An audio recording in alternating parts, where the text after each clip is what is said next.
Hi, I'm Ms. Fung. Let's have a look at inverse functions.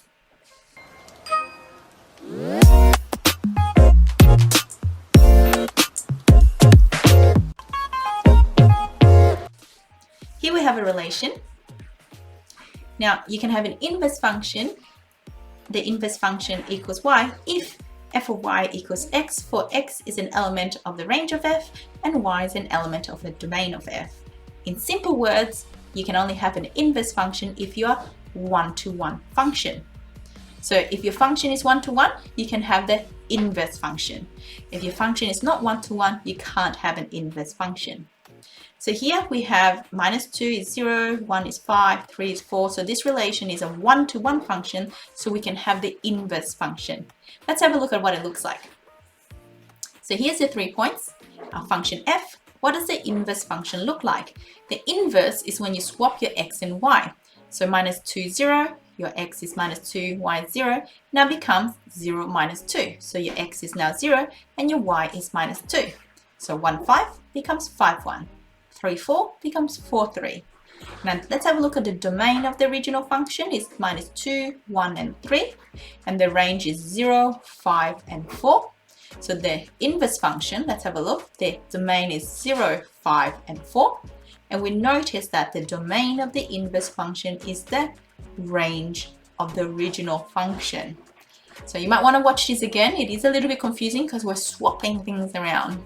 And the inverse function's range, -2, 1, 4, 3, is the same as the domain of the original function, because again, we swap our x and y's. So here we have the original function. So -2, 0, 1, 5, 3 and 4. What does the inverse function look like? So it's 0, -2, 5, 1, and 4, 3.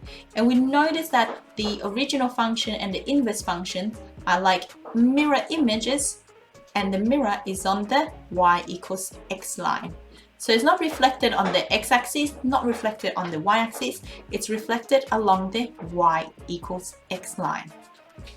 So recap, original function xy, the inverse is when you swap your x and y and becomes yx. So the domain of the inverse function is the range of the original function.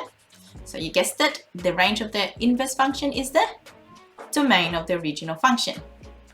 Let's try another example and let's use a paper trick to sketch it as well. Find the inverse function of the function f of x equals 2x minus 4 and sketch the graph of both the original function and the inverse function on the same set of axes. So here we have 2x minus 4. Let's swap the x and y to find the inverse function. So wherever I see y, I put x. Wherever I see x, I put y. And we arrange so that we get y equals. So we get the equation. So bring the 4 over, we have x plus 4. And then dividing both sides by 2, we have x over 2 plus 4 divided by 2 is 2. So that's the inverse equation. That is the original equation. That's the original graph. And I'm going to show you a paper trick to sketch the inverse function. So if you're a little bit unsure what it should look like, you can always sketch it on a piece of paper, like I have done so. See, the original graph. And then the trick is take grey lead and color on your line. So I'm just coloring my line, going over it with lots of grey lead, like so. See, I've colored in my graph. And then you take your x and your y and you let them touch each other, and make sure you go through the origin as well. So you do a fold where the two axes join and you go through the origin. I can see through it. I don't think you can see through it, but once I open it, you'll know what I mean. So my x and y axes, are touching, and I went through the origin. So now I have my y equals x line. So once I close it and I press really hard, so I'm gonna get like any pen that doesn't even work, and I'm gonna press really hard over that line, my graph. I'm gonna use the back of a pen. So I'm gonna press along that line, just press really hard. And what it's done, if it works, is ta-da! It printed out my inverse line. And I can go over it with a pen to show the inverse line. So that's the original graph, grey lead. Fold along the two, join the two axes and make sure you go through the origin, your fold. Press really hard and open up, and your inverse graph has been printed on because you've used the x equals y or y equals x line as a mirror. So let's have a look, does it match? I'm going to hold it here and let's see if our inverse graph matches. So let's do this. So that's the original graph with y-intercept is -4. How do we find x-intercept? You let y equals 0. When y is 0, bring the 4 over, you get 4 divided by 2 is 2. And now the inverse graph should look like that, where that point there would be 2 and that point there would be -4. So your y and your x-intercept swap. So your y-intercept was -4 in the original graph. Your x-intercept in the inverse graph will be -4. So see, it matches with our paper trick. How cool is that? Okay, so domain and range. The domain for this graph is pretty easy. It's everything, all real numbers. The range is all real numbers. And even if we swap them, we can't see the difference because they're both all real numbers. So let's do an example where we restrict the domain. Oh, before we do that, let's find out how to use the calculator to find our inverse function. So let's whip out our calculator. So how do we find the inverse function? Look at instructions, go interactive, equation, inequality, and then solve.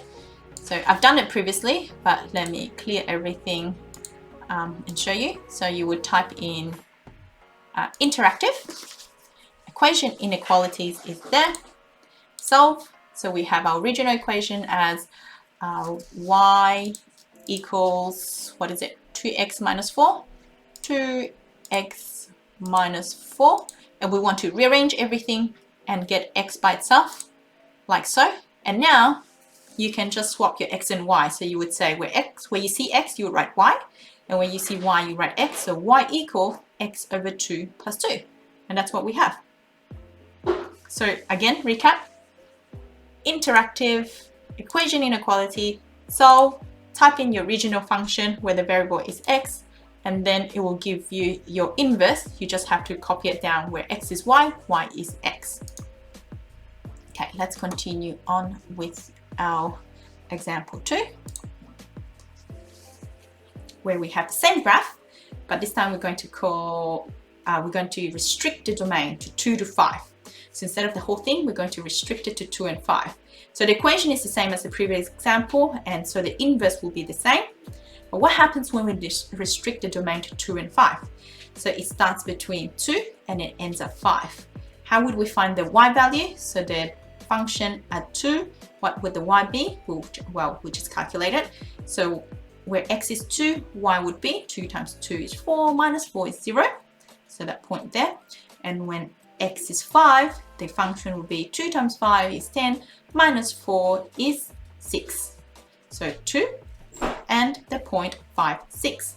So now we've restricted the domain. So we only have that part of the graph.